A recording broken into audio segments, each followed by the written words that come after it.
नमस्कार। आइए आज हम लोग मुंशी प्रेमचंद की एक मशहूर कहानी नमक का दारोगा सुनते हैं। जब नमक का नया विभाग बना और ईश्वर प्रदत्त वस्तु के व्यवहार करने का निषेध हो गया तो लोग चोरी छिपे इसका व्यापार करने लगे। अनेक प्रकार के छल प्रपंचों का सूत्रपात हुआ। कोई घूस से काम निकालता था, कोई चालाकी से। अधिकारियों के पौ 12 थे। पटवारीगिरी का सर्व सम्मानित पद छोड़ छोड़कर लोग इस विभाग की बरकंदाजी करते थे। इसके दरोगा पद के लिए तो वकीलों का भी जी ललचता था। यह वह समय था जब अंग्रेजी शिक्षा और ईसाई मत को लोग एक ही वस्तु समझते थे। फारसी का प्राबल्य था। प्रेम की कथाएं और श्रृंगार रस के काव्य पढ़कर फारसीदा लोग सर्वोच्च पदों पर नियुक्त हो जाया करते थे। मुंशी वंशीधर भी जुलेखा की विरह कथा समाप्त करके मजनू और फरहाद के प्रेम वृतांत को, नल और नील की लड़ाई और अमेरिका के आविष्कार से अधिक महत्व की बातें समझते हुए रोजगार की खोज में निकले। उनके पिता एक अनुभवी पुरुष थे। समझाने लगे, बेटा, घर की दुर्दशा देख रहे हो, ऋण के बोझ से दबे हुए हैं। लड़कियां हैं, वह घास फूस की तरह बढ़ती चली जाती हैं। मैं कगारे पर का वृक्ष हो रहा हूं, न मालूम कब गिर पड़ूं। अब तुम ही घर के मालिक मुख्तार हो। नौकरी में ओहदे की ओर ध्यान मत देना, यह तो पीर का मजार है। निगाह चढ़ावे और चादर पर रखनी चाहिए। ऐसा काम ढूंढना जहां कुछ ऊपरी आय हो। मासिक वेतन तो पूर्णमासी का चांद है जो एक दिन दिखाई देता है और घटते घटते लुप्त हो जाता है। ऊपरी आय बहता हुआ स्रोत है जिससे सदैव प्यास बुझती है। वेतन मनुष्य देता है, इसी से उसमें वृद्धि नहीं होती। ऊपरी आमदनी ईश्वर देता है, इसी से उसकी बरकत होती है। तुम स्वयं विद्वान हो, तुम्हें क्या समझाऊं। इस विषय में विवेक की बड़ी आवश्यकता है। मनुष्य को देखो, उसकी आवश्यकता को देखो और अवसर देखो।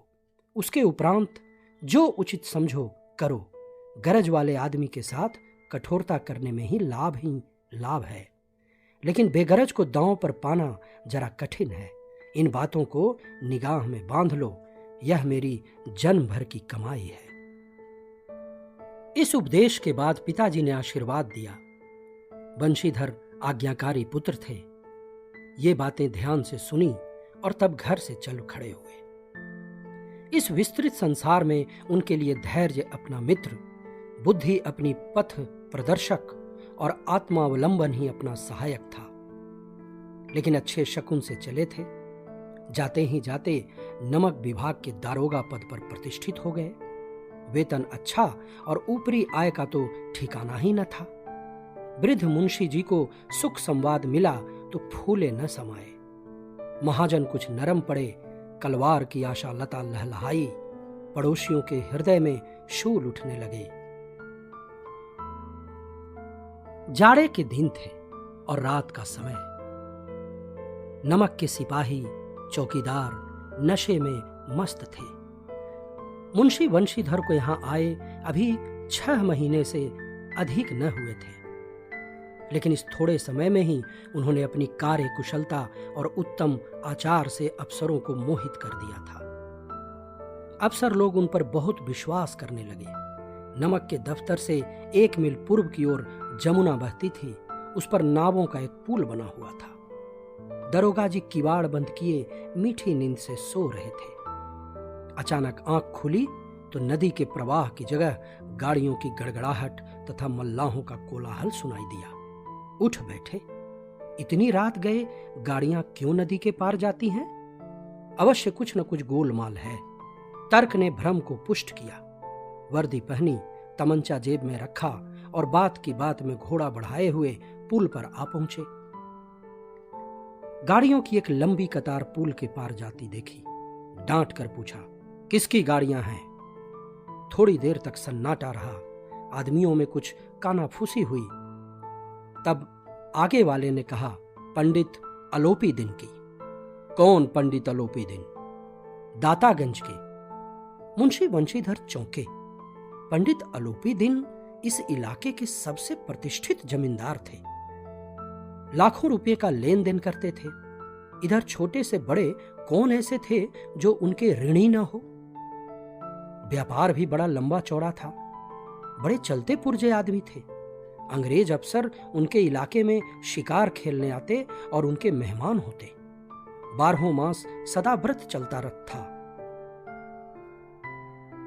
मुंशी जी ने पूछा, गाड़ियां कहां जाएंगी? उत्तर मिला, कानपुर। लेकिन इस प्रश्न पर कि इनमें क्या है, सन्नाटा छा गया। दरोगा साहब का संदेह और भी बढ़ा। कुछ देर तक उत्तर की बाट देखकर वह जोर से बोले, क्या गूंगे हो गए हो? हम पूछते हैं इनमें क्या लदा है? जब इस बार भी कोई उत्तर न मिला तो उन्होंने घोड़े को एक गाड़ी से मिलाकर बोरे को टटोला। भ्रम दूर हो गया। यह नमक के ढेले थे। पंडित अलोपी दिन अपने सजीले रथ पर सवार कुछ सोते कुछ जागते चले आते थे। अचानक कई गाड़ीवानों ने घबराए हुए आकर जगाया और बोले, महाराज, दरोगा ने गाड़ियां रोक दी हैं और घाट पर खड़े आपको बुलाते हैं। पंडित अलोपी दिन का लक्ष्मी जी पर अखंड विश्वास था। वह कहा करते थे कि संसार का तो कहना ही क्या, स्वर्ग में भी लक्ष्मी का ही राज्य है। उनका यह कहना यथार्थ ही था। न्याय और नीति सब लक्ष्मी के ही खिलौने हैं। इन्हें वह जैसे चाहती हैं नचाती हैं। लेटे ही लेटे गर्व से बोले, चलो हम आते हैं। यह कहकर पंडित जी ने बड़ी निश्चिंतता से पान के बीड़े लगाकर खाए। फिर लिहाफ ओढ़े हुए दरोगा के पास आकर बोले, बाबूजी, आशीर्वाद। कहिए, हमसे ऐसा कौन सा अपराध हुआ कि गाड़ियां रोक दी गईं? हम ब्राह्मणों पर तो आपकी कृपा दृष्टि रहनी चाहिए। वंशीधर रुखाई से बोले, सरकारी हुक्म। पंडित आलोपी दिन ने हंसकर कहा, हम सरकारी हुक्म को नहीं जानते और न सरकार को। हमारे सरकार तो आप ही हैं। हमारा और आपका तो घर का मामला है। हम कभी आपसे बाहर हो सकते हैं? आपने व्यर्थ का कष्ट उठाया। यह हो ही नहीं सकता कि इधर से जाएं और इस घाट के देवता को भेंट न चढ़ावें। मैं तो आपकी सेवा में स्वयं ही आ रहा था। वंशीधर पर ऐश्वर्य की मोहनी वंशी का कुछ प्रभाव न पड़ा। ईमानदारी की नई उमंग थी। कड़क कर बोले, हम उन नमक हरामों में नहीं हैं जो कौड़ियों पर अपना ईमान बेचते फिरते हैं। आप इस समय हिरासत में हैं। आपका कायदे के अनुसार चालान होगा। बस मुझे अधिक बातों की फुर्सत नहीं है। जमादार बदलू सिंह, तुम इन्हें हिरासत में ले चलो। मैं हुक्म देता हूं। पंडित अलोपी दिन स्तंभित हो गए। गाड़ीवानों में हलचल मची। पंडित जी के जीवन में कदाचित यह पहला ही अवसर था कि पंडित को ऐसी कठोर बातें सुननी पड़ी। बदलू सिंह आगे बढ़े, किंतु रोब के मारे यह साहस न हुआ कि उनका हाथ पकड़ सके। पंडित जी ने धर्म को धन का ऐसा निरादर करते कभी न देखा था। विचार किया कि यह अभी उदंड लड़का है, माया मोह के जाल में अभी नहीं पड़ा, अल्हड़ है, झिझकता है। बहुत दीन भाव से बोले, बाबू साहब, ऐसा न कीजिए, हम मिट जाएंगे, इज्जत धूल में मिल जाएगी। हमारा अपमान करने से आपके हाथ क्या आएगा? हम किसी तरह आपसे बाहर थोड़े ही हैं। वंशीधर ने कठोर स्वर में कहा, हम ऐसी बातें नहीं सुनना चाहते। अलोपी दिन ने जिस सहारे को चट्टान समझ रखा था वह पैरों के नीचे खिसकता हुआ मालूम हुआ। स्वाभिमान और धन ऐश्वर्य को कड़ी चोट लगी, किंतु अभी तक धन की सांख्यिक शक्ति का पूरा भरोसा था। अपने मुख्तार से बोले, लाला जी, 1000 के नोट बाबू साहब की भेंट करो। आप इस समय भूखे सिंह हो रहे हैं। वंशीधर ने गर्म होकर कहा, 1000 नहीं, 1,00,000 भी मुझे सच्चे मार्ग से नहीं हटा सकते।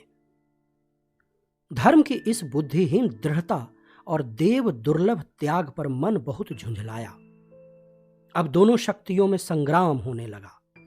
धन ने उछल उछल कर आक्रमण करने शुरू किए। 1 से 5, 5 से 10, 10 से 15 और 15 से 20 हजार तक नौबत पहुंची। किंतु धर्म अलौकिक वीरता के साथ इस बहुसंख्यक सेना के सम्मुख अकेला पर्वत की भांति अटल अविचलित खड़ा था। अलोपी दिन निराश होकर बोले, अब इससे अधिक मेरा साहस नहीं, आगे आपको अधिकार है। वंशीधर ने अपने जमादार को ललकारा। बदलूसी मन में दरोगा जी को गालियां देता हुआ पंडित अलोपी दिन की ओर बढ़ा। पंडित जी घबराकर 2-3 कदम पीछे हट गए। अत्यंत दीनता से बोले, बाबू साहब, ईश्वर के लिए मुझ पर दया कीजिए। मैं 25,000 पर निपटारा करने को तैयार हूं। असंभव बात है। 30,000 पर किसी तरह भी संभव नहीं। क्या 40,000 पर भी नहीं? 40,000 नहीं, 40 लाख पर भी असंभव है। बदलू सिंह, इस आदमी को अभी हिरासत में ले लो। अब मैं एक शब्द भी नहीं सुनना चाहता। धर्म ने धन को पैरों तले कुचल डाला। अलोपी दिन ने एक हर्ष्ट पुष्ट मनुष्य को हथकड़ियां लिए हुए अपनी तरफ आते देखा। चारों ओर निराश और कातर दृष्टि से देखने लगे। इसके बाद मूर्छित होकर गिर पड़े। दुनिया सोती थी पर दुनिया की जीभ जागती थी। सवेरे देखिए तो बालक वृद्ध सबके मुंह से यही बात सुनाई देती थी। जिसे देखिए वही पंडित जी के इस व्यवहार पर टीका टिप्पणी कर रहा था। निंदा की बौछारें हो रही थी, मानो संसार से अब पापी का पाप कट गया। पानी को दूध के नाम से बेचने वाला ग्वाला, कल्पित रोजनामचे भरने वाले अधिकारी वर्ग, रेल में बिना टिकट सफर करने वाले बाबू लोग, जाली दस्तावेज बनाने वाले सेठ और साहूकार, यह सब के सब देवताओं की भांति गर्दनें चला रहे थे। जब दूसरे दिन पंडित अलोपी दिन अभियुक्त होकर कांस्टेबलों के साथ, हाथों में हथकड़ियां, हृदय में ग्लानि और क्षोभ भरे, लज्जा से गर्दन झुकाए अदालत की तरफ चले तो सारे शहर में हलचल मच गई। मेलों में कदाचित आंखें इतनी व्यग्र न होती होंगी। भीड़ के मारे छत और दीवार में कोई भेद न रहा। किंतु अदालत में पहुंचने की देर थी। पंडित अलोपी दिन इस अगाध वन के सिंह थे। अधिकारी वर्ग इनके भक्त, अमले उनके सेवक, वकील मुख्तार उनके आज्ञा पालक और अर्दली, चपरासी तथा चौकीदार तो उनके बिना मोल के गुलाम थे। उन्हें देखते ही लोग चारों तरफ से दौड़े। सभी लोग विस्मित हो रहे थे, इसलिए नहीं कि अलोपी दिन ने यह क्यों किया, बल्कि इसलिए कि वह कानून के पंजे में कैसे आए। ऐसा मनुष्य जिसके पास असाध्य साधन करने वाला धन और अनन्य वाचालता हो, वह क्यों कानून के पंजे में आए। प्रत्येक मनुष्य उनसे सहानुभूति प्रकट करता था। बड़ी तत्परता से इस आक्रमण को रोकने के निमित्त वकीलों की एक सेना तैयार की गई। न्याय के मैदान में धर्म और धन में युद्ध ठन गया। वंशीधर चुपचाप खड़े थे। उनके पास सत्य के सिवा न कोई बल था, न स्पष्ट भाषण के अतिरिक्त कोई शस्त्र। गवाह थे किंतु लोभ से डांवाडोल। यहां तक कि मुंशी जी को न्याय भी अपनी ओर से कुछ खींचा हुआ दिख पड़ता था। वह न्याय का दरबार था, परंतु उसके कर्मचारियों पर पक्षपात का नशा छाया हुआ था। किंतु पक्षपात और न्याय का क्या मेल? जहां पक्षपात हो वहां न्याय की कल्पना भी नहीं की जा सकती। मुकदमा शीघ्र ही समाप्त हो गया। डिप्टी मजिस्ट्रेट ने अपनी तजवीज में लिखा, पंडित अलोपी दिन के विरुद्ध दिए गए प्रमाण निर्मूल और भ्रमात्मक हैं। वह एक बड़े भारी आदमी हैं। यह बात कल्पना के बाहर है कि उन्होंने थोड़े लाभ के लिए ऐसा दुस्साहस किया हो। यद्यपि नमक के दरोगा मुंशी वंशीधर का अधिक दोष नहीं, लेकिन यह बड़े खेद की बात है कि उसकी उद्दंडता और विचारहीनता के कारण एक भले मानुष को कष्ट झेलना पड़ा। हम प्रसन्न हैं कि वह अपने काम में सजग और सचेत रहता है, किंतु नमक से मुकदमे की बढ़ी हुई नमक हलाली ने उसके विवेक और बुद्धि को भ्रष्ट कर दिया। भविष्य में उसे होशियार रहना चाहिए। वकीलों ने यह फैसला सुना और उछल पड़े। पंडित अलोपी दिन मुस्कुराते हुए बाहर निकले। स्वजन बांधवों ने रुपयों की लूट की उदारता का सागर उमड़ पड़ा। उसकी लहरें अदालत की नींव तक हिला दी। जब वंशीधर बाहर निकले तो चारों ओर से उन पर व्यंग वाणों की वर्षा होने लगी। चपरासियों ने झुक झुक कर सलाम किए, किंतु इस समय एक एक कटु वाक्य, एक एक संकेत उनकी गर्वाग्नि को प्रज्वलित कर रहा था। कदाचित इस मुकदमे में सफल होकर वह इस तरह अकड़ते हुए न चलते। आज उन्हें संसार का एक खेदजनक विचित्र अनुभव हुआ। न्याय और विद्वता, लंबी चौड़ी उपाधियां, बड़ी बड़ी दाढ़ियां और ढीले चोंगे एक भी सच्चे आदर के पात्र नहीं है। वंशीधर ने धन से बैर मोल लिया था, उसका मूल्य चुकाना अनिवार्य था। कठिनता से 1 सप्ताह बीता होगा कि मुअत्तली का परवाना आ पहुंचा। कार्यपरायणता का दंड मिला। बेचारे भग्न हृदय शोक और खेद से व्यथित घर को चल दिए। बूढ़े मुंशी जी तो पहले से ही कुड़बुड़ा रहे थे कि चलते चलते इस लड़के को समझाया था, लेकिन इसने एक न सुनी। सब मनमानी करता है। हम तो कलवार और कसाई के तगादे से हैं, बुढ़ापे में भगत बनकर बैठे और यहां बस वही सूखी तनख्वाह। अरे हमने भी तो नौकरी की है और कोई ओहदेदार नहीं थे, लेकिन काम किया, दिल खोल कर किया और आप ईमानदार बनने चले हैं। घर में चाहे अंधेरा हो, मस्जिद में अवश्य दिया जलाएंगे। खेद ऐसी समझ पर। पढ़ना लिखना सब अकारथ गया। इसके थोड़े ही दिन बाद जब मुंशी वंशीधर इस दुरावस्था में घर पहुंचे और बूढ़े पिताजी ने समाचार सुना तो सिर पीट लिया। बोले, जी चाहता है कि तुम्हारा और अपना सिर फोड़ लूं। बहुत देर तक पछता पछता कर हाथ मलते रहे। क्रोध में कुछ कठोर बातें भी कहीं, और यदि वंशीधर वहां से टल न जाते तो अवश्य ही यह क्रोध विकट रूप धारण कर सकता था। वृद्धा माता को भी दुख हुआ। जगन्नाथ और रामेश्वर यात्रा की कामनाएं मिट्टी में मिल गईं। पत्नी ने तो कई दिन तक सीधे मुंह से बात भी नहीं की। इसी प्रकार 1 सप्ताह बीत गया। संध्या का समय था। बूढ़े मुंशी जी बैठे राम नाम की माला जप रहे थे। इसी समय उनके द्वार पर सजा हुआ रथ आकर रुका। हरे और गुलाबी पर्दे, पछाहिए बैलों की जोड़ी, उनकी गर्दनों में नीले धागे, सींघे पीतल से जड़ी हुई। कई नौकर लाठियां कंधों पर रखे साथ थे। मुंशी जी अगवानी को दौड़े। देखा तो पंडित अलोपी दिन है। झुककर दंडवत की और लल्लो चप्पो की बात करने लगे। हमारा भाग्य उदय हुआ जो आपके चरण इस द्वार पर आए। आप हमारे पूज्य देवता हैं। आपको कौन सा मुंह दिखावें? मुंह में तो कालिख लगी हुई है, किंतु क्या करें? लड़का अभागा कपूत है, नहीं तो आपसे क्यों मुंह छिपाना पड़ता? ईश्वर निसंतान चाहे रखे, पर ऐसी संतान न दे। अलोपी दिन ने कहा, नहीं भाई साहब, ऐसा न कहिए। मुंशी जी ने चकित होकर कहा, ऐसी संतान को और क्या कहूं?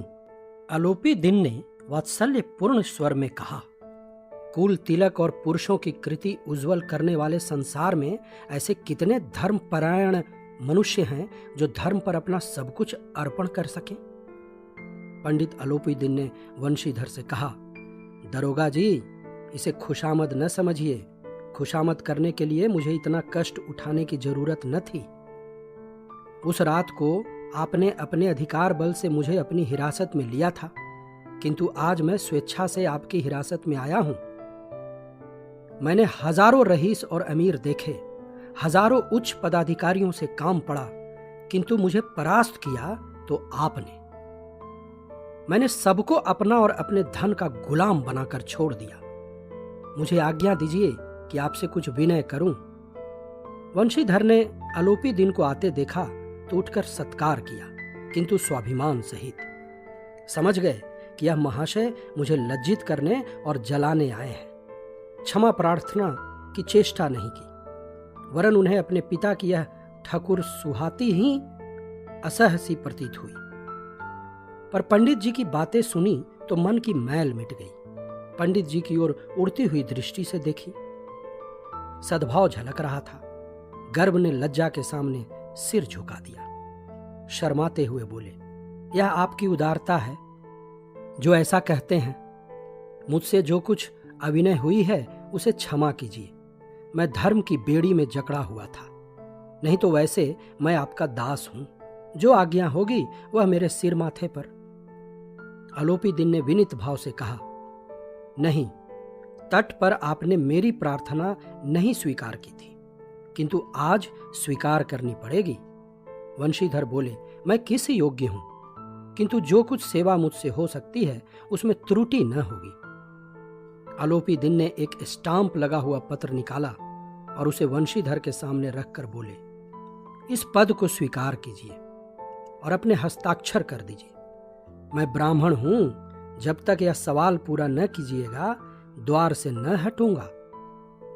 मुंशी वंशीधर ने उस कागज को पढ़ा तो कृतज्ञता से आंखों में आंसू भर आए। पंडित आलोपी दिन ने उनको अपनी सारी जायदाद का अस्थाई मैनेजर नियत किया था। 6,000 वार्षिक वेतन के अतिरिक्त रोजाना खर्च अलग, सवारी के लिए घोड़ा, रहने को बंगला, नौकर चाकर मुफ्त। कंपित स्वर में बोले, पंडित जी, मुझ में इतनी सामर्थ्य नहीं है कि आपकी उदारता की प्रशंसा कर सकूं, किंतु ऐसे उच्च पद के योग्य मैं नहीं हूं। आलोपी दिन हंसकर बोले, मुझे इस समय एक अयोग्य मनुष्य की ही जरूरत है। वंशीधर ने गंभीर भाव से कहा, यूं मैं आपका दास हूं। आप जैसे कृतिवान सज्जन पुरुष की सेवा करना मेरे लिए सौभाग्य की बात है, किंतु मुझ में न विद्या है, न बुद्धि, न वह स्वभाव जो इन त्रुटियों की पूर्ति कर देता है। ऐसे महान कार्य के लिए एक बड़े मर्मज्ञ अनुभवी पुरुष की जरूरत है। आलोपी दिन ने कलमदान से कलम निकाली और उसे वंशीधर के हाथ में देकर बोले, न मुझे विद्वता की चाह है, न अनुभव की, न मर्मज्ञता की, न कार्य कुशलता की। इन गुणों के महत्व का परिचय खूब पा चुका हूं। अब सौभाग्य और सुअवसर ने मुझे वह मोती दे दिया है जिसके सामने योग्यता और विद्वता की चमक फीकी पड़ जाती है। यह कलम लीजिए, अधिक सोच विचार न कीजिए, दस्तखत कर दीजिए। परमात्मा से यही प्रार्थना है कि वह आपको सदैव वही नदी के किनारे वाला बेमुरौवत, उदंड, कठोर परंतु धर्मनिष्ठ दरोगा बनाए रखे। वंशीधर की आंखें डबडबा आईं। हृदय के संकुचित पात्र में इतना एहसान न समा सका। एक बार फिर पंडित जी की ओर भक्ति और श्रद्धा की दृष्टि से देखा और कांपते हुए हाथ से मैनेजरी पर हस्ताक्षर कर दिए। आलोपी दिन ने प्रफुल्लित होकर उन्हें गले लगा लिया।